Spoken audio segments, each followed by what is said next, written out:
Can you name a comedy group that has multiple stand-up shows, a Netflix show, web series, an album, as well as having a show performed for children? Australian comedy group Aunty Donna have done all of these, and they're all great. They perform sketches of absurdist comedy, and they're one of my favourite groups ever. Well, apart from that children's festival, and we'll talk about that. They have some incredible sketches, but they're not to everybody's taste, and I wondered why. And honestly, I didn't really know why I liked them, because they're very strange, so I've been looking at them, and I've actually come up with some interesting lessons you can learn for them.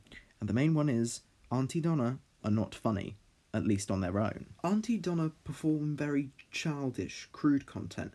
Just look at this sketch that they do with a whoopee cushion. Oh, Lord Whoopee! Good evening, ladies and gentlemen. My name is Lord Whoopee, and I am a character that Aunty Donna have been working on for the last 3 months to mixed reviews. Audience members and one critic have described me as silly, juvenile, and not everything was brilliant. So, what is your name? John. John. Oh, Jesus Christ. John, what do you do for a living? I'm a motor mechanic. A motor mechanic. Well, John the motor mechanic, please take a seat. Don't look. Take a seat on the stool. Hey, John the motor mechanic, how is it that I'm the silly one when you've got a farty bum? The whole joke is how juvenile and childish it is. So why is this so funny? And more importantly, since they're so childish, why was their performance for kids quite so bad? Let's look at 2 versions of the same sketch, the pre-recorded sketch. Oh, shit in a cup and call me Nancy, boys. Hey, bro, what seems to be the problem? Well, what's ever the problem, boys? Girl problems. Yeah, tell me about it. I took my hot babe out to see Fast and the Furious 24, and she wouldn't even let me pass her in the back row. You know what, Broden? What? I think we've got just the medicine for you. Whoa. Yeah, bro, you just need a little bit of... What the fuck are you doing? Oh, nothing, man. I don't know. I'm just doing a little bit of... Oh my gosh. Here's the thing, we started out friends. It was cool, but it was all pretend. I know what this is. Yeah. Since you've been gone. It's an a cappella song like from Pitch Perfect, dudes. You dedicated your time for time. Zach. It wasn't long before I called you my Your own. voice. Yeah. It's giving me a stiffy. Since you've been gone. All right, my turn, boys. All I ever hear you say, I don't want to be with you. I don't want to hear you say, Jimingo, I can breathe for the first time. Say Jimingo. That was fucked. That was the version from the Sydney Comedy Festival, and this version is from the Stand and Deliver Festival, which they perform for children. What seems to be the problem? Well, what's ever the problem, huh? Girl problem. Yeah, tell me about it. I had this hot babe I had the hots for, asked her to the movies, and she said no. Well, man, yeah. Yeah, I reckon we got just the medicine for you. Yeah, bro, you just need a little bit of...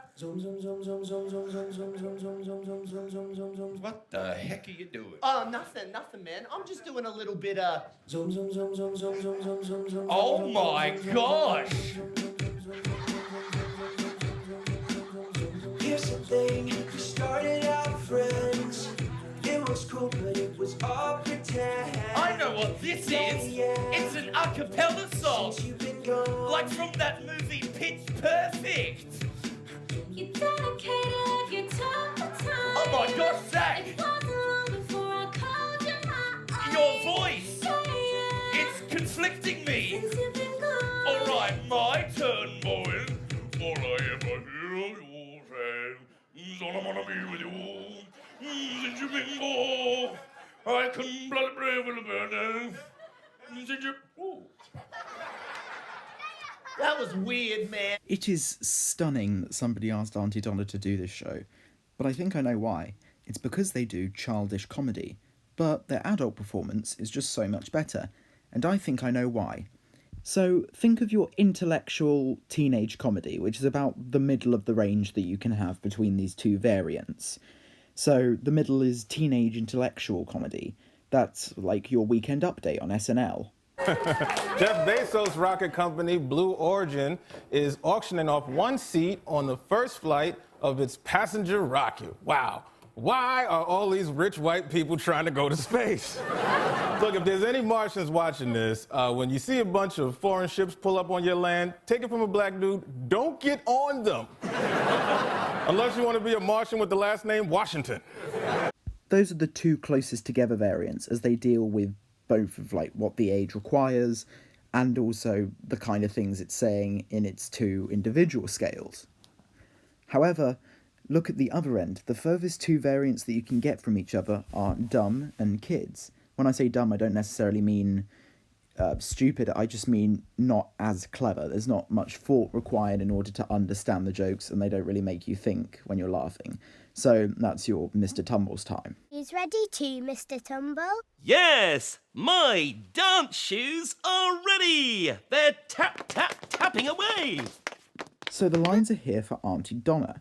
They're very childish, but they're also very vulgar and mature at the same time, which means the two lines are in a very odd position compared to other comedians. So what makes them better? It's because I think we crave that level of unclever comedy, that level of insanity, but we don't want to be treated like children. So, the most important part is the swearing. It's the idea that it's childish and crazy, but we can't share it with its target audience. It feels personal, it feels like you're a child, but it's also not weighed down by the fact that it's not that clever. That's why I believe the children's special bombed, because although they are childish, they're really not that funny once you remove the mature element. The mature element is what makes them funny, and to me that's why the child thing didn't work. Also, while looking at Aunty Donna, I noticed there's quite a bit of a shock factor going on. For example, look at Morning Brown, where the entire joke is the shock factor of the second half of the song. Try as I might, I didn't get much sleep last night. I need to drink this Morning Brown, cause last night I was doing a fuck. I was fucking all night long. I was fucking with my ding dong. I fucked in a bed, I fucked in a seat, I fucked like a Labrador. So in conclusion, it's the mixture of the childish comedy with the more vulgar parts, as well as the shock factor, that really make Aunty Donna quite so funny. And I really recommend them. You can find them literally anywhere for free. They've got a 6-part comedy series on Netflix, and they've got stuff all over YouTube, including Aunty Donna 1996, which is a really funny office drama. And they've just got so much up there, so much comedy and so many in-jokes, and they've got their own podcast, and they just confuse me. They're just so bizarre compared to the rest of comedy. I just find them really interesting, and I'll always love everything they do. Anyway, thanks for watching. Please like, and please remember to subscribe.